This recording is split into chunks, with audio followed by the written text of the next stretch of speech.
Finding the right McGregor deputy is a season-defining challenge for the Celtic manager Postecoglou. Who do we really have to boss that midfield? Celtic's latest Champions League disappointment saw striker Daizen Maeda once again come under fire for his underwhelming display, with the Japan international currently enduring something of a goal drought at Parkhead. The 24-year-old had initially sparkled following his January arrival from Yokohama Marinos, scoring 8 goals and providing 5 assists in just 22 games in the second half of last term, although has since been unable to rediscover that goal-scoring touch in the current campaign, with just 1 goal in 14 matches in all competitions.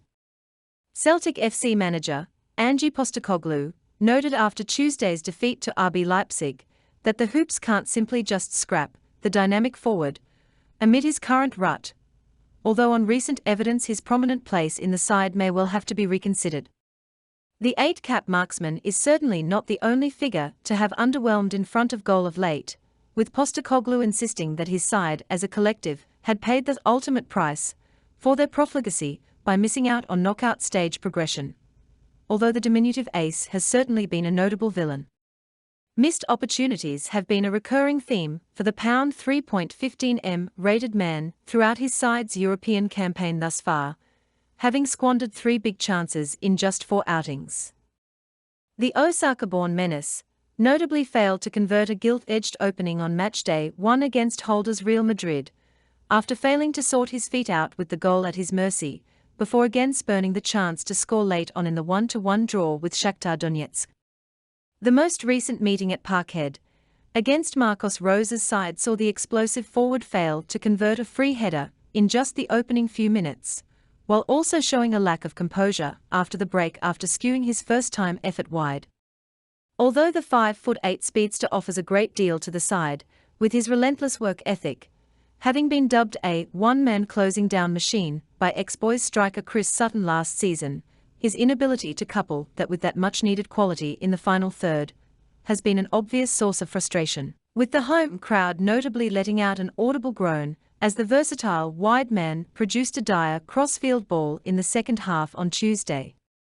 Domestically, Maeda's only goal this season came in the League Cup win over Ross County, with the wait to get off the mark in Scottish Premiership still going on, albeit while having registered an impressive 4 assists in that time. Look, this week we can be thankful we aren't getting humped 7-1 in the big games. Now that was embarrassing. Now let's talk about a player that is the most improved in my eyes. Following Callum McGregor's huge injury blow last week, one of the questions on Celtic fans' lips became, who will become captain of the side? The obvious choice seemed to be Celtic number 1, Joe Hart, who has regularly taken the armband in the midfielder's absence. However, it was Cameron Carter-Vickers who skippered the side and has led the boys out in the last 2 games. Greg Taylor stepping up in the absence of huge Celtic figure Callum McGregor. The Scotland international has enjoyed an incredible few months and is now one of the most consistent performers in Ange Postecoglou's team. Alongside the likes of Callum McGregor and David Turnbull, the defender is one of the last standing players from the previous management eras and has adapted brilliantly to a new role under the 57-year-old. In recent weeks, we have also seen the Celtic left-back take up a large share of the responsibilities in front of the media. The Celtic defender's recent performances have also seen him lead by example on the park as Celtic supporters continue to be left impressed by what they have seen.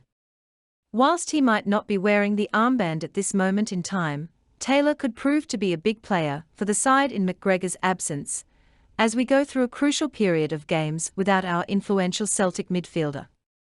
Okay, on one last note. Andy Robertson was in the Celtic academy and makes his love of the club no secret. The left-back completed his injury return in the win, coming on from off the bench. Like Virgil van Dijk, he was given a hostile welcome to Ibrox. In reaction to the result, Robertson poked a bit of fun, admitting he enjoyed being back in Glasgow. Robertson took to Twitter and tweeted, "Always a pleasure, Glasgow, good to be back with the lads. You will never walk alone." Roll up to the party, roll up to the party.